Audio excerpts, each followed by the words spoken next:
United, together, here we stand. Savannah, Ashley, Felipe, your workplace wellness hour band, where culture meets health and wisdom takes hold. Fresh perspectives and insights unfold. Building stronger teams, brighter paths ahead. A workplace where passion and purpose are fed. Join us, engage and elevate your game. Wellness that works puts growth in the frame.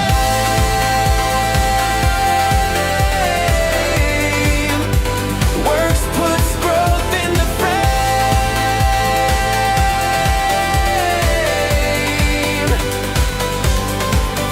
Mental clarity, physical strength, financial insight, tools and strategies that get it right. Real stories, real growth, real change that lasts. Practical guidance that moves you fast. Workplace wellness hour, bring substance and spark. Together we flourish, together we make our mark. Building stronger teams, brighter paths ahead. A workplace where passion and purpose are fed. Join us, engage and elevate your game. Wellness that works puts growth in the frame.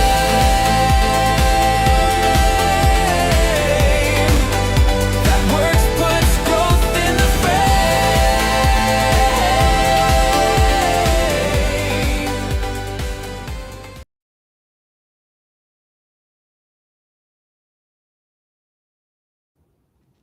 Well, hello, everyone. Welcome back to another Workplace Wellness Hour. It is Monday, October 13th, and I'm here with Sumana Jetty, and I am Felipe Cofino, and we are your hosts tonight for a great topic that I gotta say has come up a lot. I know we just had World Mental Health Day on Friday, but Sumana made a great point. It's about continuing that conversation, and we should demonstrate that ourselves. So we came up with this topic, and we'll look forward to having you all here because the topic today is going to be about normalizing mental health in the workplace and how to continue World Mental Health Day conversations after this month and after that day. But before we get into that, I want to welcome some people that have already been there. And I got to say, thank you for people on YouTube. William, Rochelle, Bill, it's great to see you there. I think I saw Melissa Houston on YouTube. And so I appreciate that. It's great to see Bernardo, and I see Jackie and Christy and Noni. Oh, it's so great to see you, Noni. And I feel like I missed somebody here, so I apologize if I missed you all, but it's so great to see you all here. Please reshare the room with your friends. Let them know that we are live, especially if this topic you think would resonate with them. We want to make sure that those that think would benefit from this topic get a chance to hear it.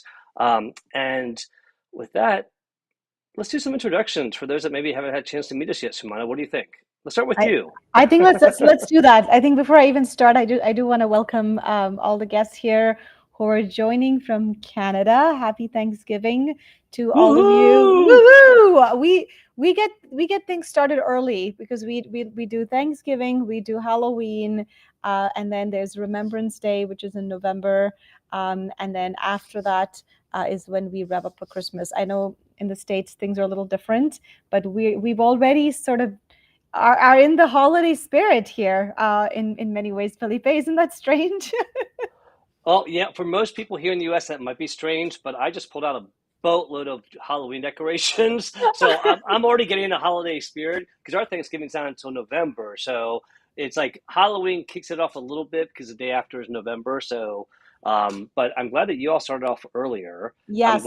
I'm glad it's not August, like some stores try to put Christmas shit in, excuse my language, sorry, Christmas stuff in the stores. But it's like, come on, it's still hot outside. It's our summer break. Don't ruin it with like winter ideas. No, no, no. We're not there yet. We're doing Thanksgiving and then we do Halloween.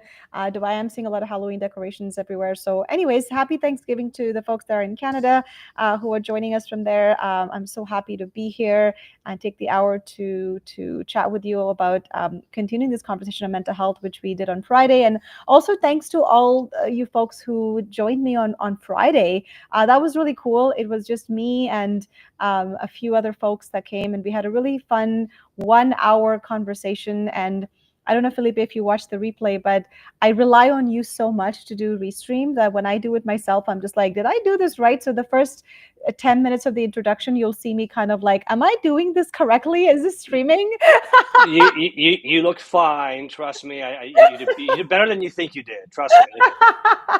Yeah. So, anyways, that was fun. But I just wanted to say that I am thankful to you, Felipe, Work-Based Wellness Hour, this community that we've been that's been flourishing for the last 4 years, and just really grateful that I get to do this every other Monday night, and very very happy to be here and to have these conversations and to dive into mental health. So, for those of you who don't know me, my name is Sumana Jetty. I started Jetty Wellness about almost 5 years ago now. Time is flying, and what we provide is evidence-based solutions for businesses primarily. A lot of B2B is what I focus on, creating training and workshops and long-term programs for well-being, for leaders, for burnout, for how to work better, and things like that. I really love translating research into practical strategies. So that's what my background is. And I love community driven, just endeavors like this one. That's why I keep coming back. And I don't think Felipe and I will ever stop doing this. So we're really excited to be here with you. Felipe, over to you. Well, thank you, Samana. And no, I definitely think we are not anywhere near stopping doing this. In fact, right before we went live, I said, Samana, I want to plant a seed in your head. How can we do something more deeper and more with more meaning and more insights and detail and guests?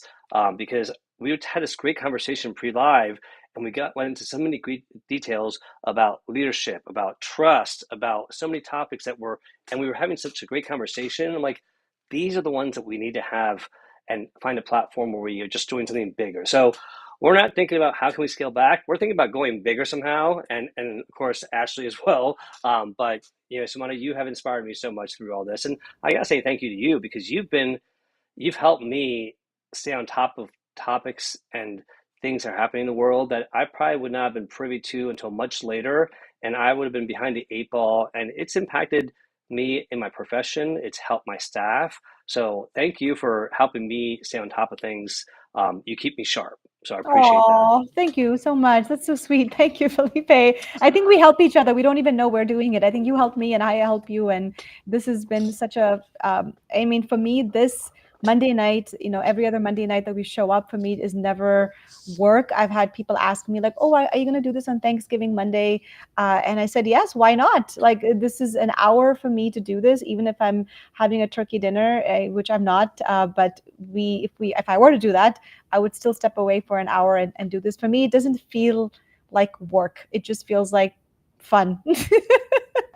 Well, and remind me not to forget to do my intro after I say this, but I echo what you just said because anyone that knows me in the chat or in the replay knows that one of my passions is football, especially my home team of the Washington Commanders that used to be called Woo! something else, and they're playing Monday Night Football right now at 8 o'clock. Oh my God. And you're here with us. And my family's downstairs watching it, but I had no issue coming up here for the first hour of the game to be with you all because, like you said, I enjoy this. This is meaningful. This isn't just like, oh, let's go upstairs and have a beer and talk about stuff. No, this is an important topic. So let's get on moving forward before we.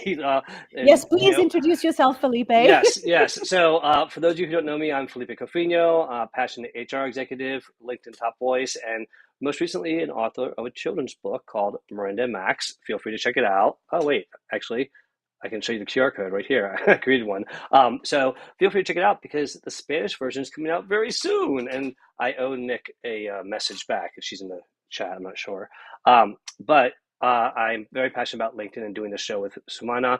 I'm also the founder of Kafina Consulting, where I provide services like recruiting, HR administration, benefit auditing, career coaching. So if you have any need for those kind of services, check out my page on LinkedIn for Kafina Consulting. And do me a favor, if you don't mind, I would really appreciate if you all gave me a subscription to YouTube. If you subscribe to my page there, because I really am doing a lot there to house all the stuff that we do in one place. It's easy for people to check out, listen to, go back to if they need. And one thing that's really cool, Simona, which I didn't realize, is you know what one of the benefits is of Mhm. us not having this on video and having it audio only? Mhm. One of the tabs on my YouTube channel, which I never touched because I haven't really created anything, was the podcast tab. And Oh, when I tapped on it, both Careers, Chaos, and Coaching and the Workplace Wellness Hour have all their shows listed there as a podcast you because they're both kidding? audio only. I So love that. so now it's how can we make it on Spotify and Apple? So all right, more to come about that. But let's More get to on come to about that. our Okay, no, good to know. I love it. I love it. This is always fun that things are happening, and I'm streaming this on Jetty Wellness YouTube channel as well. So the folks who are joining us, this is awesome. I love it. Like let's continue talking about leaders normalizing mental health, Felipe. That's the topic, right? Absolutely. And I want to welcome some people that joined the room. It's great to see Americo joined us and Mike LeBlanc. And yes, Mike, I did add a few new graphics. I'll be adding new graphics every show probably. So keep an eye and see if you can catch them. Lisa Fevick, it's great to see you. And Meryl Cass, of course. And yes, Kenny, I will ask you if you care about football because I know you don't. All Kenny cares about is tennis. So pick a sport, that balances tennis. Football's very different. You might like it. So, anyways, let's move on and feel free to ask questions in the chat. We're going to put the link to join us on stage in a minute. But let's talk about this real quick. So, leadership, normalizing mental health. I will say that this is a topic as someone who's been in leadership for going on 30 years now. It's been something that I've seen that change so dramatically. It has been something that over the years, it was something that we didn't talk about. It was something that you went to your doctor for. And if you needed time off, it was hush hush. To now, people are taking mental health days.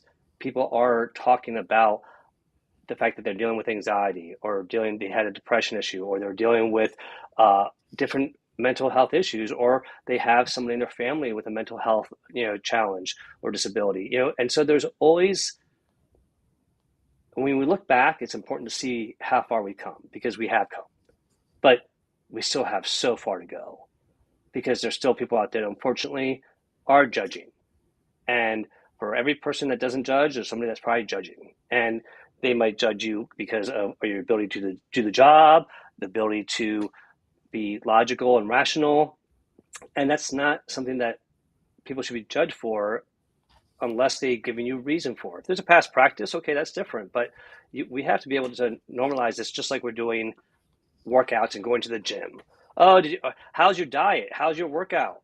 We talk about that all the time. And we talk about over lunch. We should be able to, not necessarily over lunch maybe, but in a comfortable setting, talk about these things. So with that, I'm going to share my Food-Based 5, and then I'm going to hand it over to Sumana. And then we're going to invite you all up on stage to share anything that you feel might be valuable to add or a question that you think might be valuable. And what I mean by valuable is not is a good question, is your question might be valuable to somebody else because they didn't have a chance to come up or they didn't want to come up or maybe they didn't feel comfortable coming up.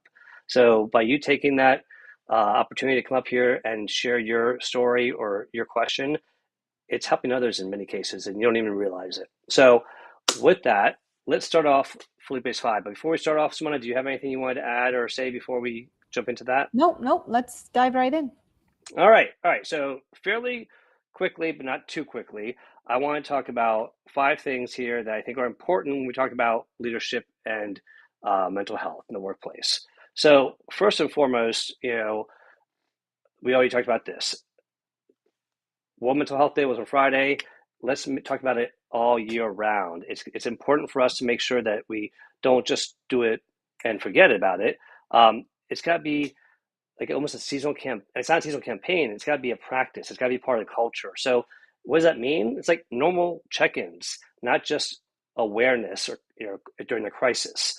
And leaders got to model it. They got to model it and lead by example. That means showing that you have boundaries and you understand the value of a boundary, showing that you understand when you need a break because you're not at your best and you want to come back when you're at your best. Um, Integrating mental health goals into performance. And I say that carefully because helping someone grow and upskill can help their mental health. Having someone improve their time management can help their mental health. So figuring out what is causing their stress and providing a solution as a goal is a great thing a leader can do without making it about the mental health. And I'm anxious and have anxiety about this every year. Okay, let's come up with some ways to have you start planning earlier so you feel less anxious leading up to it. Just that's a very simple example, but and so it's important that we make sure that when leaders prioritize it year round, it moves from being a perk to more of a pillar of the culture. All right. So, do you want? I just want to give you an opportunity if you want to chime in at the end of this or after each one. No, yeah, I think you can keep going. I'm loving this. Yes, go ahead, Felipe. Okay. Yeah. Second part here is lead with vulnerability and psychological safety. We talk about that a lot, but the psychological safety, a lot of leaders will say, yeah, I believe in it, I support it. But are they leading with vulnerability? Are they leading by example? And I get it. It's scary. What's my boss going to think? What are my employees going to think if I share something that's vulnerable? And I'm going to tell you from personal experience, I shared in front of all my staff in the staff meeting that I had dealt with anxiety for the last, at that point, it was like 10 years. And I shared my story of what the car accident that after that I started having anxiety. It didn't just come out of nowhere, and I didn't understand what was happening to me. That story, what it sparked was other people sharing their stories. What that did was during the pandemic, people started coming to those that shared stories earlier and asking and talking to them about their mental health. They felt comfortable. So by leading with vulnerability, it opened up the door for people to come in and feel comfortable and psychologically safe to share their stresses or their anxieties with you because they knew that you did that. And it's not ever in a way of pity or feel bad for me. It's a strength. I wanted people to see that regardless of the fact that I had to deal with horrible anxiety for a number of years, I was still able to be successful in my career. And I think it's important for leaders to show that if they talk about it, they can say, oh, wow, I had no idea my CEO ever dealt with that. But they always look so strong. They are strong. That's why. So that's an important thing to remember. All right, number 3, move away from awareness to action. And I don't want to belittle awareness. Awareness is so important, you all. It is crucial. But it's like preparing all the food for the day and never cooking it. Okay? You can be aware that you have all the ingredients for your meal, but if you don't ever take action to cook it, you're not going to be able to eat. So with mental health, it's about, yes, support it. And like I said, talk about it, but what action are you taking? Are you standing up for people when they say, hey, don't talk about that at work? Well, hold on. Let's give them space to talk about it if it's appropriate or needed, or maybe it's in a private area. But are you being an advocate if it doesn't affect you directly? Are you speaking up as a leader, saying that we need to be more aware of this and more emotionally intelligent about it? So what action are we taking? And that's the important thing, because the awareness is the step that's important, but what are we doing after that? And then the fourth one, real quick, well, not real quick, sorry, connect mental health to organizational culture and performance. And I kind of feel like I've been talking about that already, but healthy minds create healthy performance. A person who's not worried about their health is focused on their job, therefore they're doing a better job. So when you make mental health and physical health a priority, it sends a message and people feel more comfortable and that they can prioritize their well-being. The days of, oh, I was sick as a dog, but I went to work every day. dude, you don't look cool. You don't look like a superstar. You look like a fool because you didn't take care of yourself. And that's one thing I'm so glad that Gen Z and even some millennials have been like, that's stupid. And I'm like, well, that's the way of showing your dedication. And I'm like, hold on a second. I think you're right. It is stupid. We don't need to push ourselves. We need to take care of ourselves so that we can be there completely. But also making mental health part of every leadership and team development conversation, checking in on them.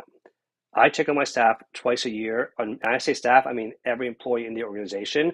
I've been doing them right now. I just literally started it today. For the next 2 weeks, I'm meeting with every employee.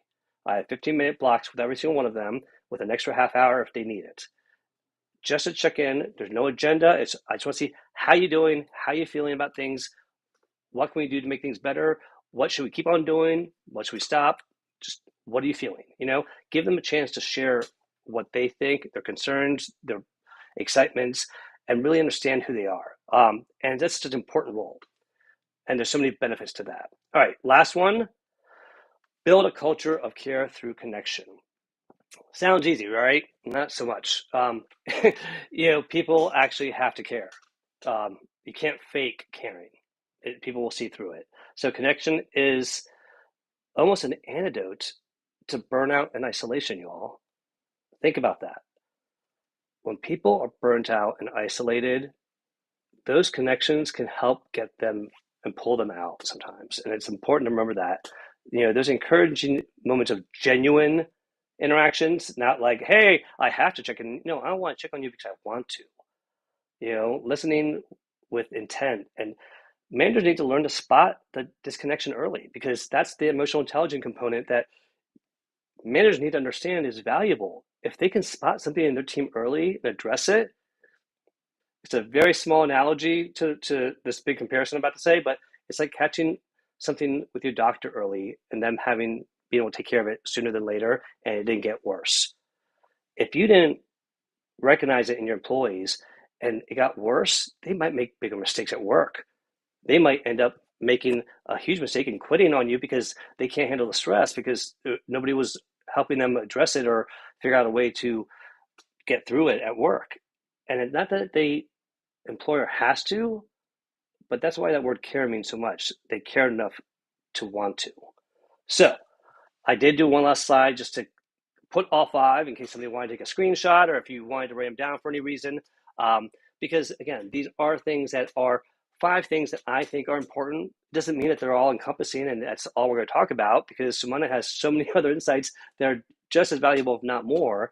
But these are just my 5 things that I think are important for leaders to think about. So with that, Sumana, I'm going to hand it over to you, and I'm going to put the link in the comments so that we can bring you up in a little bit. But Sumana, what are your thoughts on this topic? What do you want to share as far as your insights, and also any thoughts on what I shared, of course? Yeah, no, thank you so much. Lots of thoughts. I think I'll keep it brief. There's a couple of things that I just wanted to bring up as we're talking about leaders normalizing mental health, because I saw it over the weekend through some conversations and some of you know I'm from Calgary, Alberta. We're very much into oil and gas, engineering, technology, finance.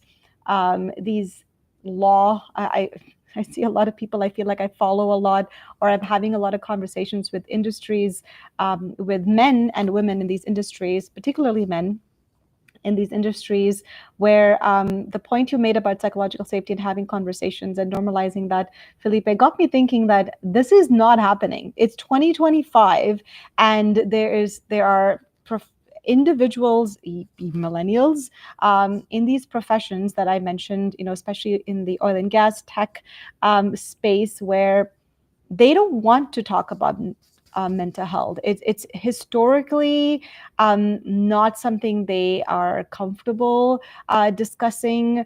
Even when I say something like, "Hey, it was Mental Health Day on Friday," I just did a LinkedIn Live. I always get this kind of like weird, "Oh, I don't really want to talk about that," and there's this kind of like sense of, oh, it must be easy for you being a woman, or it must be easy for you. But in these male dominated industries, what I picked up on over the weekend was a lot of baby boomers and even millennials are stuck in this sort of what's the right word? I think it's like legacy thinking, where I think there's this feeling that I did it. In my day, I worked 80 hours, and I was not burnt out. Therefore, why should we talk about this? So there's a lot of beliefs that are rooted in their personal experiences, especially in these industries, where if you were to challenge that or model a well-being, or as someone mentioned in the chat about like storytelling, it almost comes across as like you're too weak, and we don't want to have these conversations. So I've been shut down. So before I even tell you some of my other things, I just wanted to tell you that that's something I see on a day-to-day basis, and I just wanted to maybe get your thoughts on, when we're talking about leaders normalizing mental health, there's industries where this is still not normalized. This is still a very behind the door conversation, and they don't even make eye contact with me when I tell them it's World Mental Health Day. So how do we fix this? So you bring up such a valid point that I'm so glad you brought it up. Is it is industry specific as to how open they are, because think about healthcare, they're going to be so open to it more than others. Love it. But now you get into customer service roles like retail and hospitality roles and service related roles, they get it because they're experiencing it. And it's starting to seep in there more than anywhere else, as well as office jobs. I would add in there. But when you get into jobs like oil, gas, construction, these are jobs that historically, you're right, have legacies of. We don't talk about that. That's like the Latino father that I had, who was the most caring father in the world, but he didn't grow up talking about his mental health, so he's not going to talk about it. That's just something you don't do. And it wasn't because he thought it was wrong, it was just something he was told not to do. Men don't do that. And I think that there are men in there that probably are very closeted about it in those industries and talk about it with their doctor still, but they're not willing to share it at work. No, absolutely not, because it Mm-hmm. is it is looked as a sign of weakness. And when I said before, there's one person that thinks it's good, there's one person that thinks it's bad. Well, in those industries, it's probably one to two that think it's bad for every one that thinks it's good, if not more. So it is so, and that's so amazing that you brought that up because it is so relevant. And I think a lot of people would understand, in certain industries, if their father was in a certain industry, absolutely. But again, each generation makes an impact, just like the workplace, of 7 days a week. My father worked, so we went to 5 days a week. Now, millennials and Gen Zs are pushing flexibility, so Mm. there is always a push.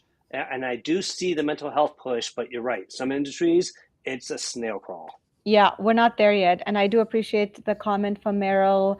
Yeah, Angie and I will talk about this all the time. And I know she's doing some really great work with her clubhouse room as well. I see Kirsty Walker, who is going to be our guest speaker, by the way, next the following Monday, so the 27th.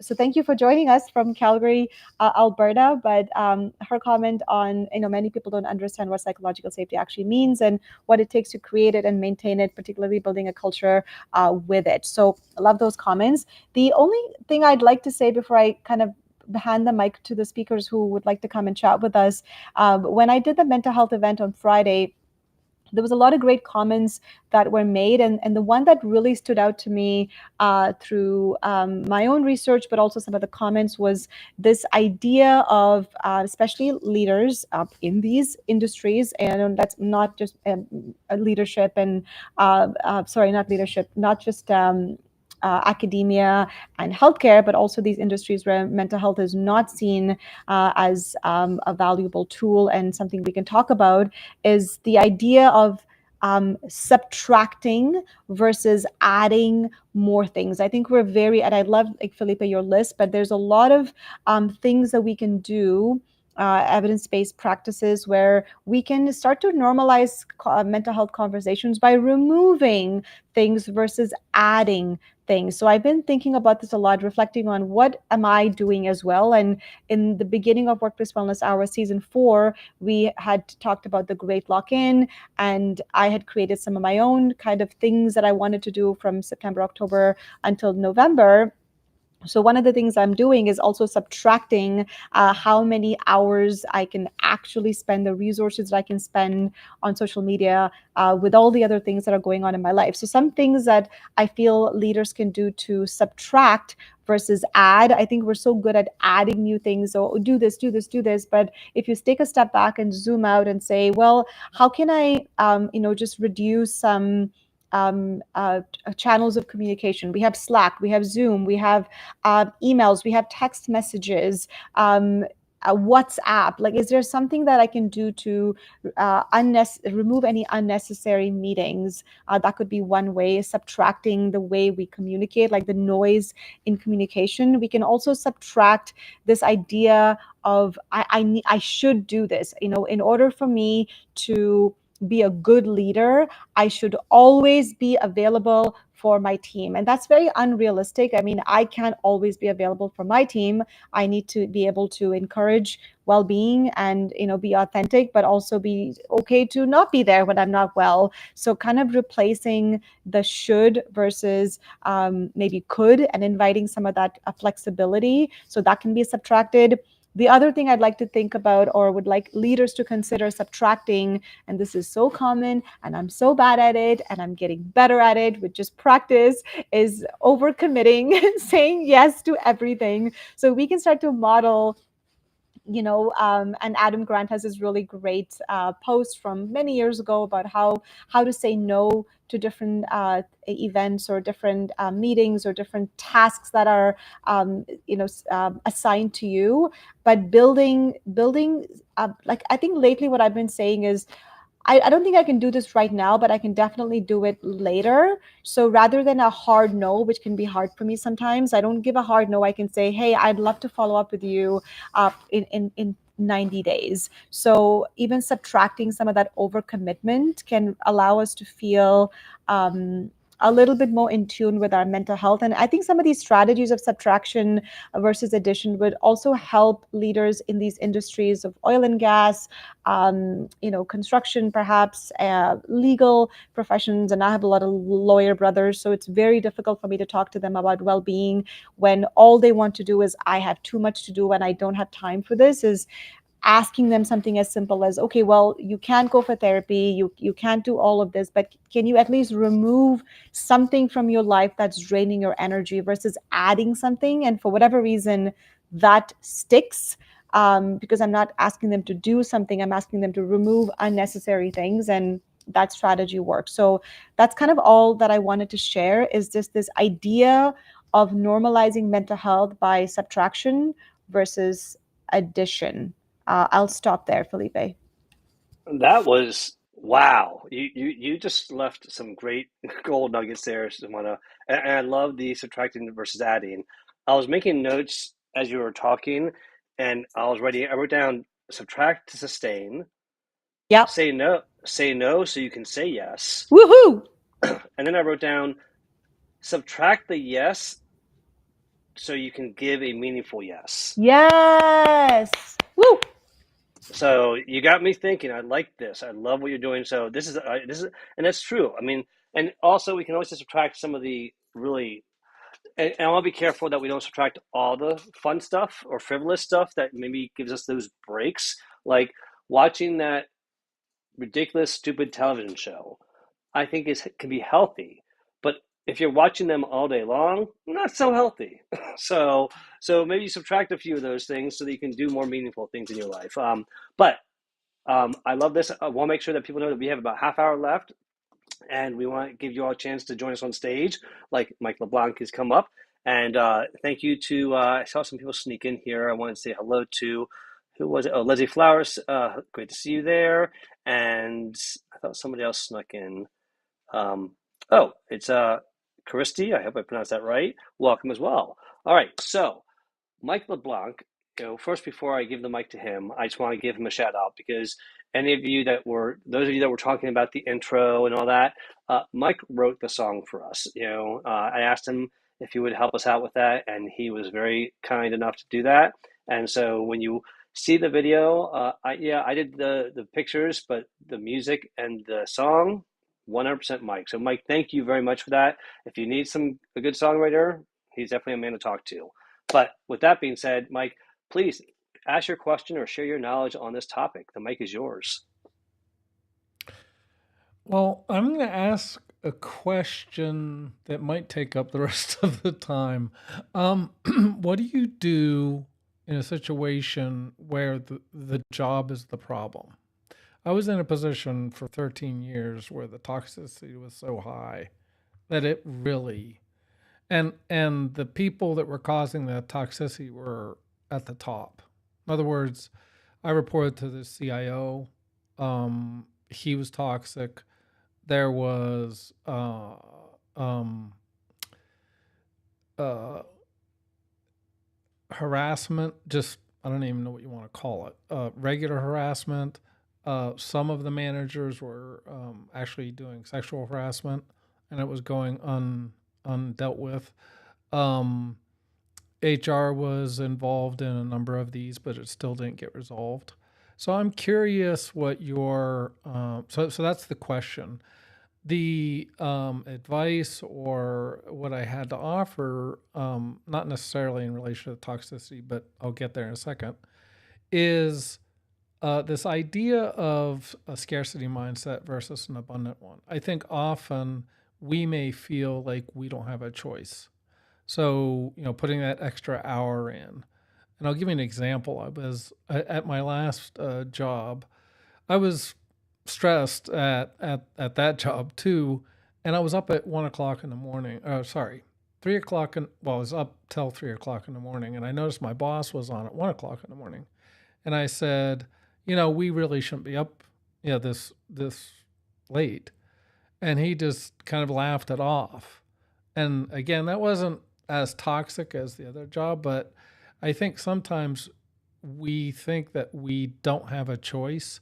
We really need to start drawing the boundaries. I think that's what Jetty was or Samantha was saying about saying no or to give a better yes. I think sometimes we're like, well, I'm worried about my job or whatever, and I think often if you draw the appropriate boundaries, I mean, sometimes the best thing to say is no. But I'd be interested to hear what you have to say about dealing with toxicity. Well, Mike, you bring up a great question, and I think that a lot of people, if they haven't experienced it, they may have in the past, or they're lucky that they haven't. But I'm going to give you two quick answers, and then we can dive into it more. But there's two choices when it's that severe, where it's at the top. I mean, you've talked about sexual harassment, toxicity, probably ethics are in question. Um, Obviously, people don't feel comfortable enough to speak up.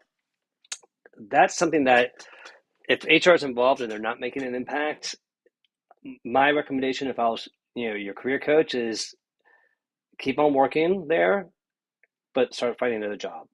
Find another job and then resign and get yourself out of there, because it's not going to change anytime soon if it's that integrated into the top leadership and they're a cause of a lot of it, because it's only going to grow. Those below them are going to learn from them and they're going to replicate it to their teams.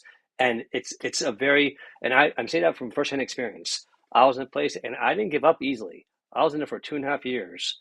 I got told, stop trying to make things better, stop being so happy, and stop trying to suggest new ideas. We like things the way they are. Now, I went to a new place, which was great after that. But after being there for 5 years, I heard stories about how it was just like what you described. But the sexual harassment was coming from HR. They were the sexual harassers. And the CEO knew about it and didn't do anything. So so the first choice is go out there. The second one, which I don't recommend, have you ever seen Office Space? A long time ago. Yeah, well, they didn't really deal with the toxicity well, and that's the way I don't recommend, because he kind of took it upon himself to put an end to that company, and that was not a good thing. He started a fire thing, so um, don't let it take you over. Don't let it cause you to put your own mental health at risk. you need to get out of there. Now, I will say that that scarcity versus abundance thing, you nailed it on the head. It's where I've learned from the younger generations that it's okay to set a boundary. I'll never forget the first time that an employee came up to me after I told them to do something, and they set their boundary, and they're like, "I'm not going to be able to do that today because I will need to leave at 5 o'clock. I have friends I'm meeting, and that is my personal time, and I need to respect that." And I'm just like, "Okay." I was okay with it. I was just surprised at how like they drew the line, and they weren't disrespectful. They just meant what they said. They said, "I'm sorry, I'll do it tomorrow. I'm not gonna be able," and it was so easy. And I'm like, they didn't get upset. They didn't get defensive. They just communicated their boundary. And I think, Mike, that's what, especially our generations, the older generations, not that you're older, but I see myself as the older generation. We need to get better. We need to learn. That's something we can learn from the younger generation is how to set boundaries better with our employers in a way that is not aggressive or, you know, negative. So I want to stop there and give someone a chance to share her thoughts on that real quick, and then we'll give you a chance to reply. Yeah, no, great. I love that question. I think both Felipe and I both have a personal experiences in this space. Jetty Wellness was created after a lot of me suffering through that in my own work environment. Um, I think as you were speaking, Felipe, and I heard your question, Mike, I think what I and the job market's different now, and I think that's something we also have to consider. I do love the idea of the abundant mindset. So maybe let's focus on that. And with the way the economy is and how competitive the job market is, if I had to give this answer for in today's space, um, I think it's very similar to what I have done in the past. And I do agree with Felipe. If it's so bad and if it's affecting your mental health, which is then also affecting your physical health, yeah, it's probably best to just move on. So the way that I would describe, or like, I guess in terms of what to do, would be, if you know what the signs of toxicity are, like write that down. These are the things I'm noticing are the signs of a toxic work environment. So get that pen and paper and write that out for yourself. If the work culture is not changing, it doesn't matter if you go to the HR team or if you go to your vice president, nothing's going to happen. So if you know it's not going to change, at least you know for yourself. That's the action versus awareness piece. You're aware you're in a toxic work environment. Check. That's step one.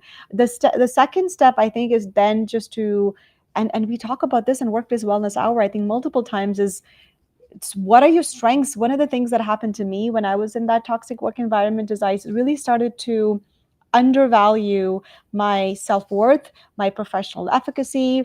I didn't think I was good at the job. And I started to feel like, what am I even doing in healthcare? This is not the place that I'm supposed to be, even though I loved my job and I was so good at it. But the environment made me feel that I didn't belong and wasn't good at the job.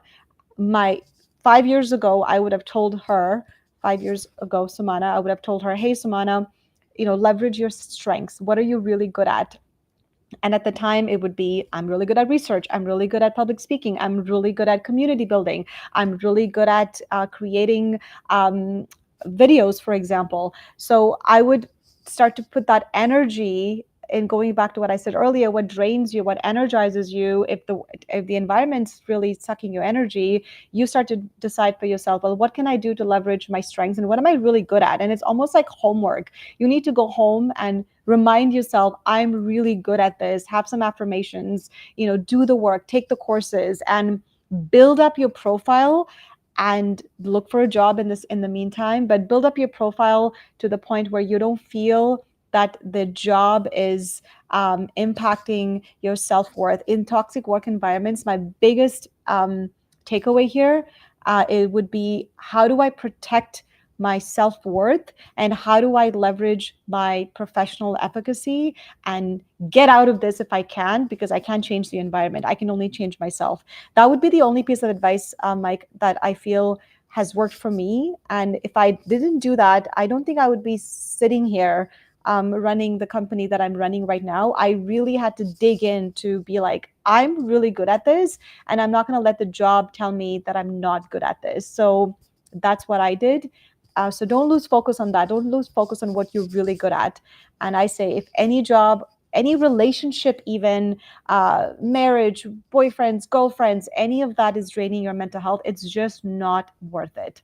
It's not worth sticking around. I think I just wanted to say that. Thank you, Felipe.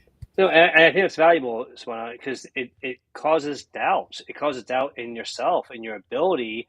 And when you start questioning yourself, it really does impact the work you do and the ability. So, those kind of things, when we look, like I said before, I spent 2.5 years at that place that was toxic. I believed I could help them. I believed I knew what could be changed to improve it. And I believed there were employees there that deserved that. But when the top stops you and says no, it's a different game, and that's when you have to realize I'm not able to make an impact here, and it was starting to make me negative. I mean, so I was coming home every day complaining, and my wife's like, I'm here for you, but the complaining is getting too much. So Mm. so that's why I think. So, Mike, I want to hand it back to you to see if you had any other questions or comments. Yeah, as you were talking, my mind was going, this is all connected. And what I mean by that is, so the feeling of the mindset of scarcity is tied with the response that you start to build after being told you're not good enough in the toxic environment, so that you start to believe it. And so I think what both of you said is so key, but it also ties into this abundant mindset, because if you're saying, okay, I'm in a toxic environment, but I have to do a few other things. I have to say, okay, this is a transactional relationship. Now, I would like it to be more, and I think we all would. We would all like to bring value and to improve, business at the company and so on. But at some point, if you're not being allowed to thrive, then or at least I'm really working on, when I land, if I land a full time position next, and even then I'm going to limit my output. Like I always wanted to give 150 or whatever percent, and I'm like, no, I'm gonna limit my output to how I'm being compensated. And if I'm not being compensated, or even if I am being compensated, I'm going to meet, let's say I'm very, very well compensated, then I'll, give a little more, but I'm not going to give, 200% or 150% anymore, because the bottom line is you're not going to see that compensation. So, That Mike, and sorry, Felipe, I just one no, thing go ahead, is go ahead, go ahead. that's what started Workplace Wellness Hour. We're not giving 200%. Quiet quitting is what started Workplace Yes, Wellness Hour. exactly. and I'm so glad you brought that up, Mike, because that is so important. Look, I keep on saying this. I'm a forever learner, and I know I've said it a lot in this show today, but we learn from the younger generations as much as we disagree with them. And one another thing that I've learned from them was that they are much better, like I said, about setting their boundaries. And what also helped me learn was the nonprofit world. When I got into nonprofit world, I finally learned that lesson, Mike. It took me 40 years to learn it, but I finally learned that, hey, I don't need to give 125% of my time to my job. 100% is what they're paying me for, and I'm giving a great 100%. That other 25%, I could be doing it to, oh, guess what? Write my book that I've been waiting for 20 years to write, or being able to volunteer with something I actually care about, or start a business that I always thought maybe wouldn't be real. These are things that, and again, it goes into the don't overload yourself, scarcity versus abundance. Don't be that person that's making it too much for yourself. But by being able to do that with our employer and making sure that we give them 100% of great work. And if we do more, okay, it's our choice for the right reasons. But to do it every week after week after week after week, that's not sustainable and it's just not fair. So I'm really glad you brought that up. And I wanted to add one last thing. It's not necessarily related to work, but and this is not saying that women don't need to share as well. But I think at least for my generation and maybe one a little younger, we didn't share openly as men, and I think men really need to share more openly, more authentically. Ask for help more. I actually never had a mentor because I never asked for one. Now, I mentored from afar, meaning I would watch how other people did things, but I never really asked. And as a leader, I never really asked for help. And that one position I was in for 13 years, so I couldn't ask for help from my C-suite. But I could have gone outside and asked for help and maybe even some advice.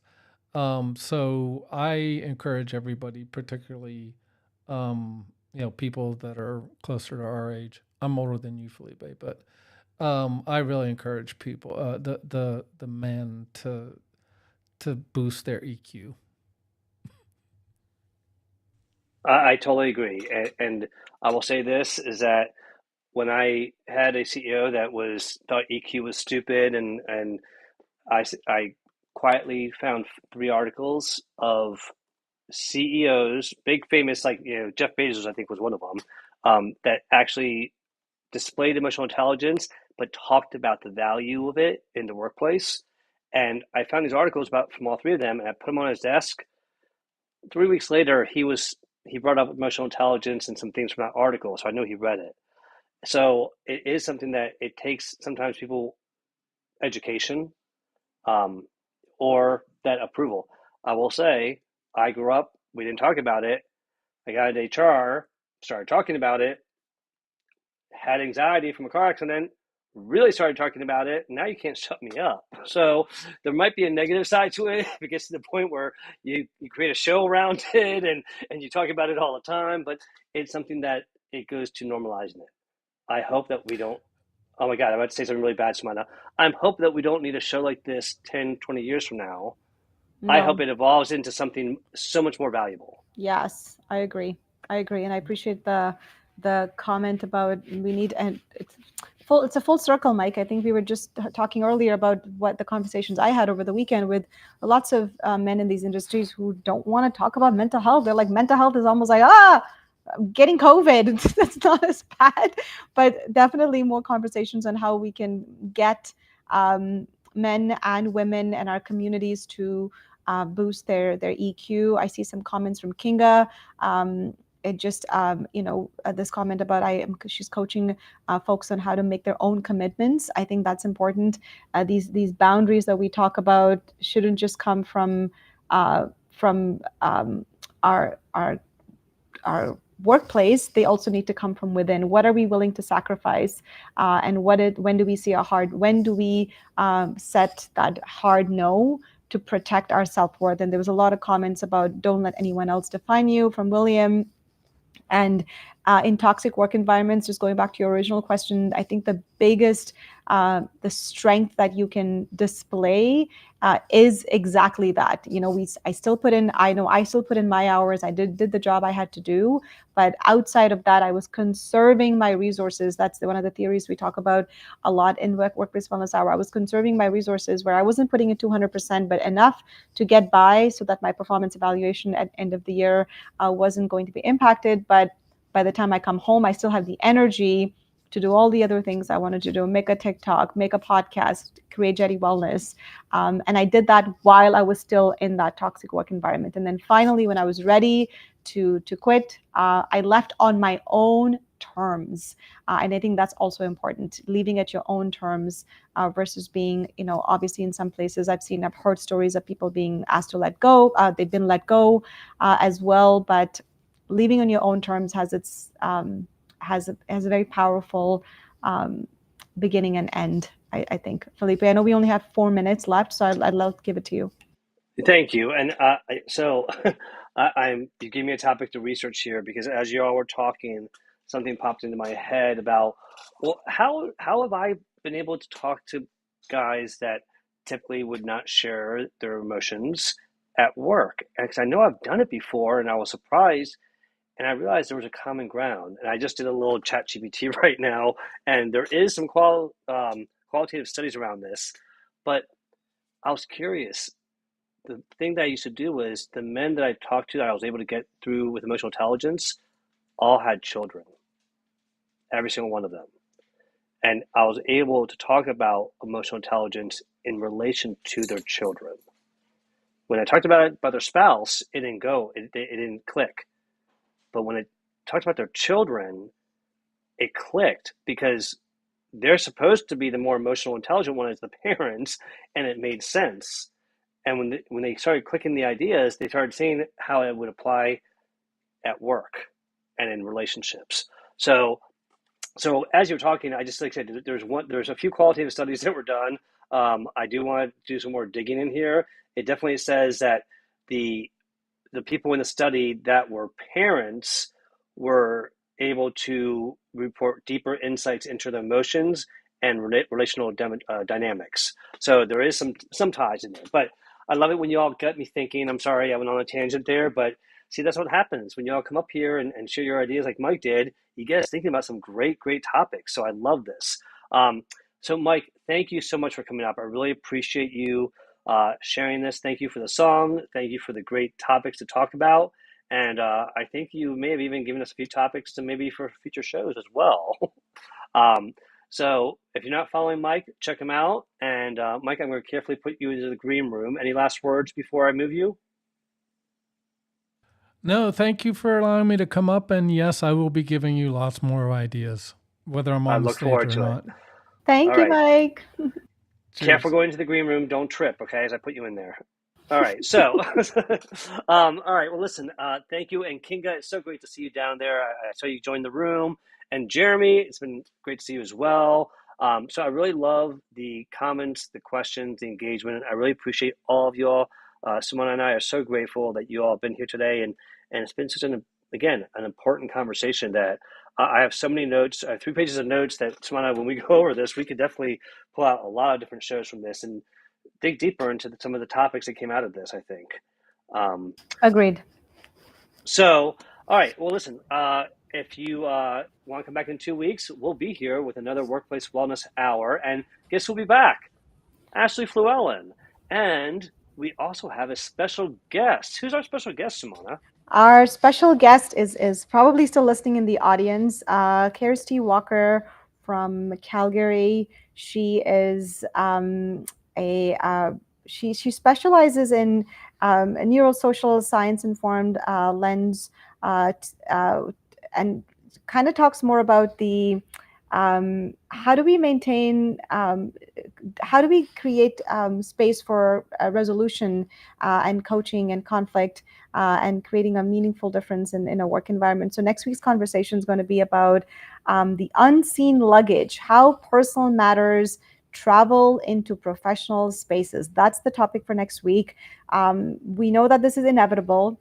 Personal conversations and personal life can inevitably get into our workspaces. So we're going to have Kirsty kind of talk to us and just give us her research, but also how do we mediate, how do we coach, and how do we help individuals and organizations achieve that meaningful resolution. So her specialty is in alternative dispute resolution, so ADR. That's what she does.